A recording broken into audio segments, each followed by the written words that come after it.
Hey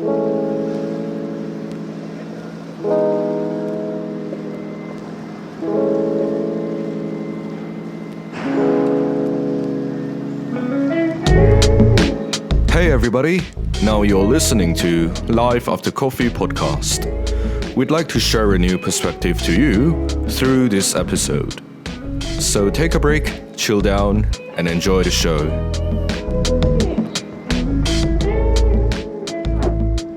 Halo everybody, welcome to Life After Coffee podcast. Dan bersama gua Brian Jonathan, kali ini gua bareng Dalton di sini. Halo Dalton. Yeah, nice to see you again. Yeah, good to see you again. Okay, so how's Medan after Chinese New Year? Nothing's changed. Semuanya masih tergila-gila dengan money game, gambling, everything. Kalau masalah art, no man, no. Everything that's not making money is wrong. Kebetulan hari ini gue pengen bahas tentang salah satu hal yang gue lagi banyak bicarakan sama teman-teman ataupun lagi banyak dibicarakan di sosial media, khususnya tentang money game. Dan ternyata I'm not saying that particular person, gue gak mau bilang orang itu, tapi katanya dengan membodohi orang dia dapat uang banyak banget. Dan aside from that, flexing game-nya kuat sekali, if you know what I mean. Pamer mulu gitu. Before this podcast, aku udah research tentang semua ini, dan Renok Kasali juga udah pernah membicarakan tentang ini. Dan jauh sebelum ini saya juga kemarin pernah bilang sama Jonathan, ini adalah not something new. Di US itu orang sudah pakai modul begini for so long. It's called a propaganda. Jadi jauh sebelum Indonesia terkenal dengan ini, di US udah mulai gitu. Kita di US kita bebas lah, kita bicara tentang nama. I give you one name, is a Dan Bilzerian. Ya, kenapa Dan Bilzerian? Dia sangat pamer, flexit. Nah, kita instead of jealous, saya berpikir terbalik.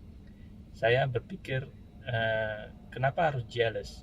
Kita harus cari tahu apa di balik semua ini, gitu. Lebih baik kita habiskan waktu untuk research what's behind this daripada kita jealous dan ingin menjadi seperti dia. Saya ada cerita yang lebih, mungkin dulu pernah cerita sedikit. Di US itu sudah ada marketing yang seperti ini. Jadi mereka set up one family. Family ini is not real.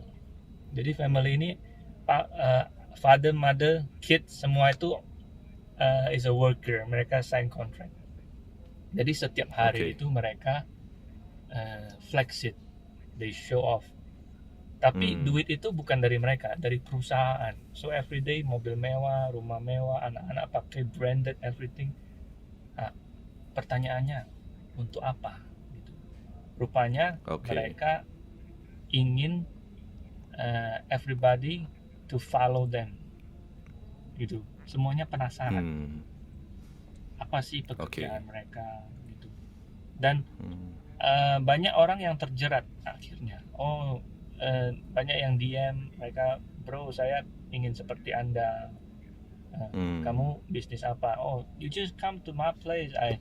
Aku punya MLM ini, aku punya you play this money game, bla bla bla. Pokoknya intinya itu people flex it itu bukan untuk buat kamu down atau buat kamu desperate, tapi mereka fishing. They are fishing. Nah, fishing for what gitu? Ya, outputnya selalu ada. Ketika kita flex it, kita sudah tahu outputnya itu apa. I want you to follow me playing money game. I want you to join my casino. Jadi seperti yang Dan Bilzerian, dia bilang dia king of poker, dia menang poker. So everybody matanya tertuju ke casino. I have to go to casino, man. I have to go to Vegas. Maybe someday I will be like Dan Bilzerian, and everybody dies in one day. Jadi sekarang saya juga agak risih. Ya udah, teman-teman di di sekitar saya juga udah mulai dengan modul ini, Flexit. Mereka show Oke. kekayaan mereka, total aset mereka berapa, mereka show gitu. Tapi back to my own opinion, saya lagi mencari sesuatu yang unik dari mereka. Apa yang mau mereka fishing gitu. Apakah mereka Oke. sedang membangun suatu money game yang baru? Apakah mereka mau pancing kita untuk beli produk atau something like that? What do you think? Oke. So bisa kita bilang sebenarnya di luar negeri udah banyak, cuman orang Indonesia copy dan disesuaikan lah. Dan sebenarnya gue ketemunya gini, kita menyesuaikan dengan kebutuhan orang. Itu kan that money game baru mulai terkenal itu kan pas awal pandemi, ketika orang semua lagi butuh uang. Nah, Ya. pas pula dia menawarkan, okay, you can get rich fast. Nah, makanya semua orang kena trap, langsung ikut dia. Dikiranya dengan playing that money game, playing that quote on quote trading gitu, padahal bukan trading sebenarnya, bisa get rich fast ya. Sekarang masalah yang paling sulit yang termasuk sedang saya alami, kita tidak bisa membedakan yang mana yang angel yang bakalan helpless, yang mana yang bakalan menjerumuskan kita gitu. Di mana-mana itu ada dua sisi. Seperti sekarang saya main robot trading. Oke. Robot trading itu ada yang betul-betul dan ada yang scam gitu. Nah, ini topik yang sangat menarik. Kita nggak tahu mana yang betul-betul, mana yang scam. That's why you need to learn the fundamental. You need to, jangan cuman modal belief Oke. gitu. Orang yang cuman modal belief in God juga akan sesat. You have to know God. Jadi this fundamental tentang trading, tentang forex, tentang everything lah, you need to know gitu. Sekarang yang paling susah itu adalah membedakan mana yang asli, mana yang benar, mana yang palsu. Jadi Indonesia ini sangat masih itu lubuk gitu, tempat untuk mencari ikan. Di sini banyak orang yang main-main saham, trading, kripto, semuanya pakai feeling. Pakai feeling. Oke. Ya, mereka pokoknya feeling. Kedua, mereka mendengar kata orang. Orang bilang apa, mereka, wah, Amangkong ini ya, oke, hajar gitu. Oke. Dan saya sangat takut karena saya melihat teman-teman saya mainnya itu bukan 1-2 ribu dolar. Itu bisa sampai puluhan, ratusan ribu dolar hanya dengan feeling. They don't really actually know the fundamental. Pokoknya orang bilang gas, mereka gas. Gitu. Oke. Jadi that's the problem ya. The problem jadi karena orang sangat mudah goyang dan tidak punya fundamental, Flexit ini masuk gitu. Orang selalu percaya dengan something yang meyakinkan itu adalah orang yang mewah, mahal itu udah pasti bagus. Oke. That's why kadang kita mau bilang orang-orang Flexit ini ya mereka smart gitu. Cuma mereka harus sadar apa yang mereka lakukan itu endingnya itu tidak pernah bagus. Mereka menjerumuskan orang, kebanyakan yang middle low, orang-orang yang duitnya pas-pasan gitu. Nah, contoh lah kita bilang si X ini, dia pamer Flexit, kekayaan dia, punya gedung, punya mobil mewah, punya ratusan juta branded stuff. Nanti datang teman-teman yang, bro, saya cuma punya modal 100 juta, bisa nggak ya saya seperti bro? Oh bisa, kamu join ini, join itu. Nanti setelah duitnya dimakan dia, kamu komplain, dia bilang apa? Ala, kamu baru habis 100 juta, saya habis 10 M aja diam-diam. Can you see what apa yang terjadi? Nah, gitu, polanya begitu-gitu aja dari dulu. Oh lu baru leo kuice, oh leo cap M aja pun diam-diam aja. Oke. So for me dari dulu saya memang sudah tidak tertarik dengan hal seperti ini.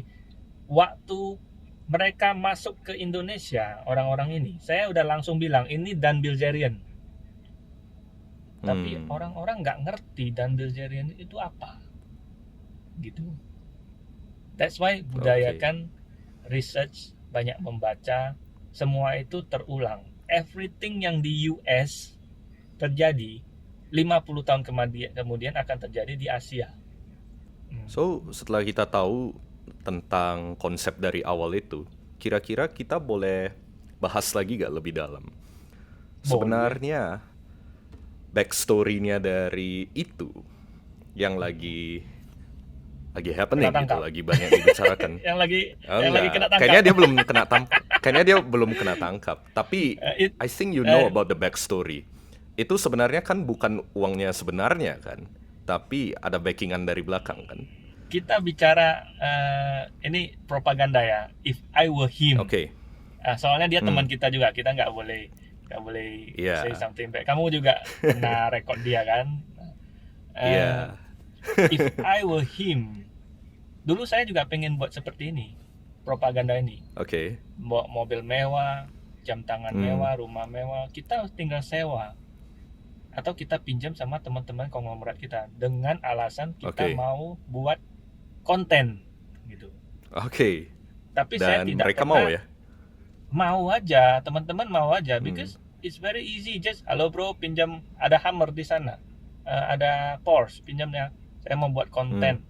Everybody will just gitu. Cuma kita tidak bilang di balik itu kita mau buat money game, kita mau itu outputnya itu jelek gitu. Memang kalau hanya untuk pamer-pamer, show off itu nggak akan buat orang terjerumus. Tapi kalau endingnya itu kamu ikut aku lah main money game ini, makanya aku bisa kaya. Dan ternyata semua itu palsu kan, itu membahayakan generasi-generasi yang bahkan ada orang yang hanya punya duit 100-200 juta ludes semuanya. Iya. Gitu. Jadi menurut saya outputnya yang jelek gitu. Kalau kamu mau flexit hanya untuk show off sendiri buat konten ya silakan. Gitu. Tapi kalau hasil dari flexit kamu bisa membahayakan orang, jangan. Tapi kalau hasil flexit kamu bisa memotivasi orang, silakan. Gitu. Oke. Nah, dan seperti yang tadi Brian bilang, ini semua settingan. Ya, ini semua settingan. Boleh ceritain backstory-nya gak kira-kira? Like how they make the setting gitu biar orang lebih paham lagi ke depannya. Kira-kira yang kayak gitu gini. Kita nggak ada bukti ya, tapi kalau saya juga asumsi lu aja. If I want to play in this game, it's very easy. Gitu. How is it? Ya saya pinjam, nggak usah sewa. Saya pinjam aja barang-barang mewah. Saya tinggal kontak gitu. And then saya angkat satu karakter yang dari miskin. People like to see somebody from zero to hero. Jadi saya kontrak dia, bro, kamu nggak ada duit kan? Kamu ikut saya. 1 bulan saya kasih 20-30 juta. Pokoknya kalau ada masuk penjara resiko semua saya tanggung. Saya yang akan backup kamu. Kamu tinggal jalankan peran ini. Gitu. Kenapa saya buat begitu? Karena lebih baik kita pakai orang lain daripada pakai family sendiri. Because this job is very dangerous. Gitu. Ujung-ujungnya bisa kena pasal penipuan. Jadi kita bentuklah satu karakter. Karakter ini kita flexitkan, kita show off. Semua itu sudah ada senarionya. Orang ini tinggal menjalankan apa yang ada di skrip. Gitu. Dan kita menjanjikan dia by the end of the time dia dapat rumah, dapat mobil mewah. Rumah berapa lah? 1-2 M, mobil mewah yang second 400 juta udah bisa dapat. Dia akan dapat itu. Selebihnya duit money game yang mereka telan itu masuk ke mafia. ke orang-orang yang di belakang dia. Oke. Begitu juga dalam Bilzerian. Dan Bilzerian itu tugasnya adalah flagship dan dia dapat gaji. Ujung-ujungnya yang sukses itu adalah kasino, Vegas. Gitu, perkumpulan organisasi kasino mengumpulkan duit untuk buat marketing seperti ini. Ujung-ujungnya adalah marketing. Oke. Gitu. Nah, cuman marketing itu kalau outputnya itu menjerumuskan orang is bad. Gitu. Oke. Sip. Jadi udah kebayang ya kira-kira kayak gimana Ya, settingannya. it's a Gitu. propaganda. Dari awal saya sudah It's a tahu. propaganda. Cuman kita nggak bisa mengajak orang untuk tidak main. Kita cuman bisa menyelamatkan diri sendiri. Ya, lagi pula itu keputusannya orang lah.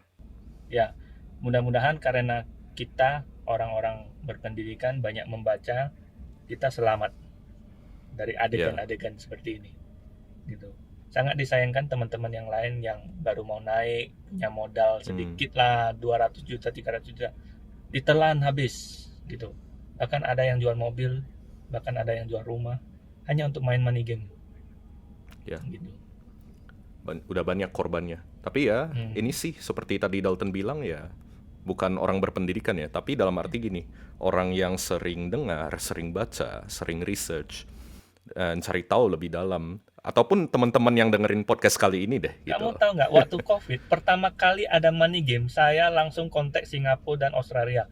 Bro, kalian ada main ini nggak? Mereka semua bilang, ini nggak mungkin, ini nggak bisa, mana mungkin. That's why kita, jadi saya langsung terpikir, konsep ini, money game ini hanya dibuat oleh negara-negara maju untuk serang negara-negara third country, orang-orang seperti kita yang masih bodoh. Gitu. So this concept is designed untuk phishing negara-negara seperti kita. Gitu. Sedangkan orang luar, teman-teman kita nggak ada satupun yang main. Singapura, Malaysia sendiri aja jarang gitu. Banyak money game yang datang dari Malaysia, tapi untuk phishing orang Medan. Gitu. Mereka ambil 1 triliun, 2 triliun, cabut. That's how they play. Gitu. Kalau gitu. So, yang dapat duit juga ada. Tahu ya gitu. Sebenarnya yang dapat duit juga ada, tapi itu orang-orang yang memegang informasi pertama. Dia orang pertama dan orangnya itu itu aja. Gitu. Jadi money game ini bukan nggak dapat duit, ada yang dapat duit, ada yang merasa tertolong oleh money game ini. Tapi orang itu harus menjadi orang yang pemegang informasi tertinggi. Gitu. Kalau kamu yang ikut-ikutan ya selesai. Gitu. Ya.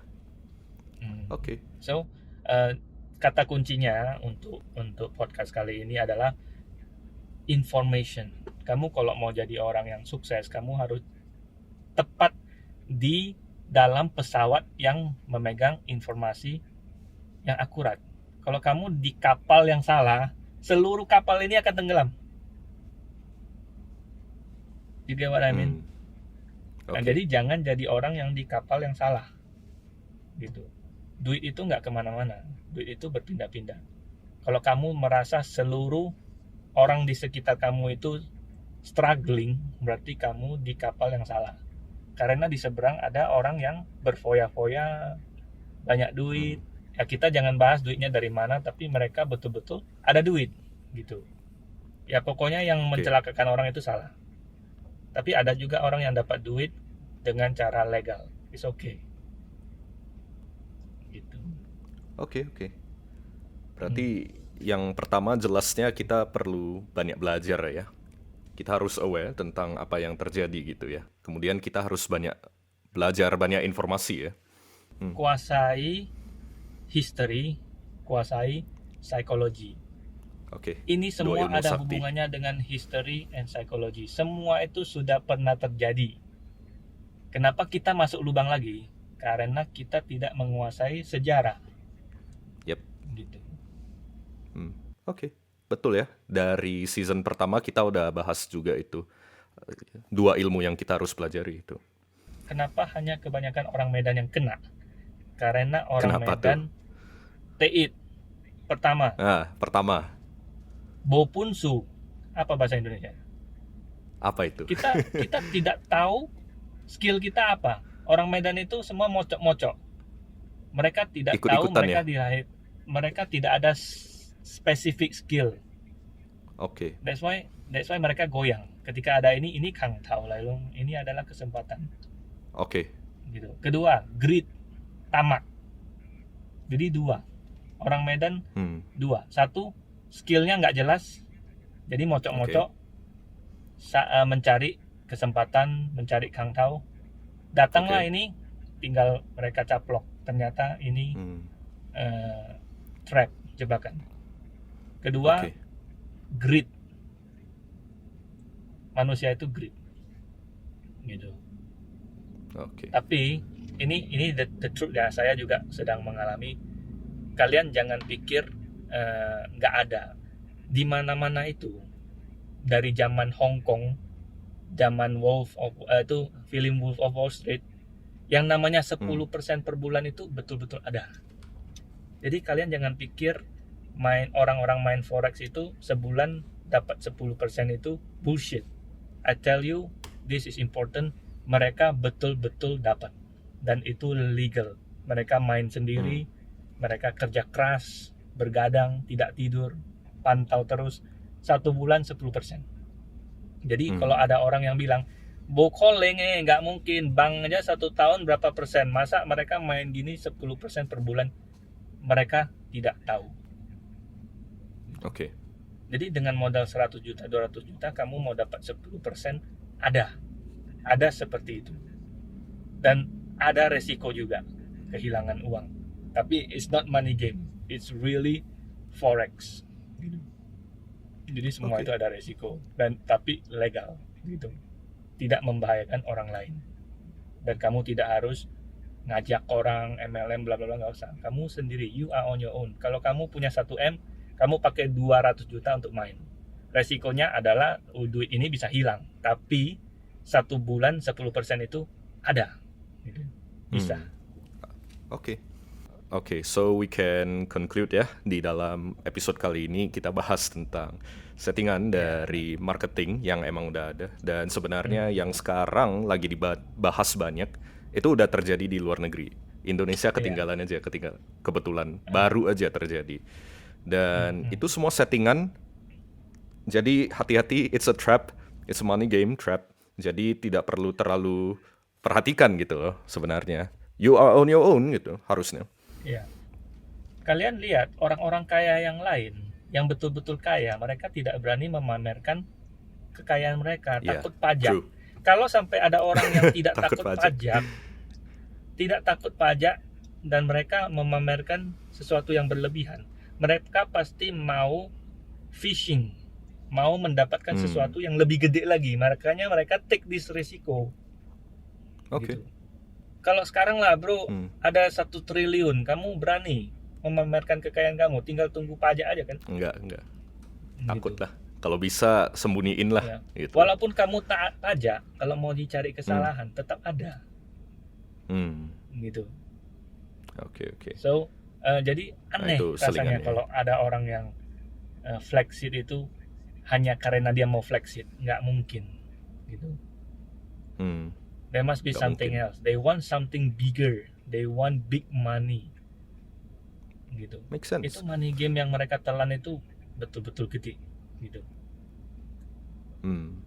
Seimbang dengan kasino. Oke. Itu hanya selingan ya, tambahan dari poin yang tadi. Dan poin yang berikutnya sebenarnya kalau flexing, kita balik lagi ke flexing, itu sebenarnya gampang. Lo tinggal pinjem atau sewa sama orang kaya barang-barangnya. It's that easy. And just have connections ya itu. It's not just Indonesia. Di Cina, kamu bayar $70 per bulan, kamu boleh pakai semua barang mewah yang ada di klub itu. Oke. So kamu di sana boleh foto dengan Ferrari, kamu boleh foto-foto dengan branded stuff, kamu sewa. It's like bayar member gym gitu. $70 per month. gitu. Mungkin kamu nggak boleh bawa pulang, tapi dia ada tempat untuk kamu. You hold this stuff, kamu bawa mobil ini, kamu flex it, gitu. Untuk apa? Untuk membodohi orang kampung. Gitu. Jadi orang kampung ini lihat, wah kawan kita udah naik nih, dia kerja apa sih? Yeah. Nah, we have to follow them, gitu-gitu. Terakhir ya masuk jurang semua. Ya, tapi kita tidak tahu ini sudah telat apa enggak. Ya banyaklah orang yang sudah ditelan, gitu kan. Tapi kita nggak cukup bisa belajar lah. menyelamatkan orang lain, kita selamatkan keluarga kita sendiri dan diri Betul. sendiri. Semua itu dimulai dari diri sendiri. Ya. Alright. Ini nyambung ke poin terakhir lah, yaitu ya banyak belajar lah, banyak research. Jangan terlalu ikut-ikutan sebenarnya. You have to really understand orang ini lagi ngapain gitu, aware lah tentang apa yang lagi terjadi. Iya. Now you know, kalau ini ada polanya semua, lu pelajari lagi sejarah dan psikologi. Gak usah sampai mendalami lah. Di masa lalu udah banyak terjadi. Psikologi, lu belajar tentang behavioralnya. Behaviornya orang selalu gitu. Ya udah, Pattern. now you know. Saya Ya, sering ada suka pattern, bilang pola. pattern. Itu Pola berulang, perilaku. pattern. Ya, betul. Iya. Now you know. Cukup belajar, cukup tahu tentang kejadian ini. Next time kalau muncul lagi, jangan dibodoh-bodohi. Kalau bisa kita educate juga lah orang lain gitu loh. Ya seperti tadi Dalton bilang, minimal selamatkan diri kita sama keluarga kita dulu. Gitu. Okay. So, Alright. itulah. We got a lot ya. Thank Yeah. you very much for the information. Next We'll topik talk kita again bahas yang soon. lebih pedas lagi. Okay, go ahead. Beranikan We'll talk diri, again soon. alright? Siap. Okay. So, with me, Ren Jonathan and Dalton. See you.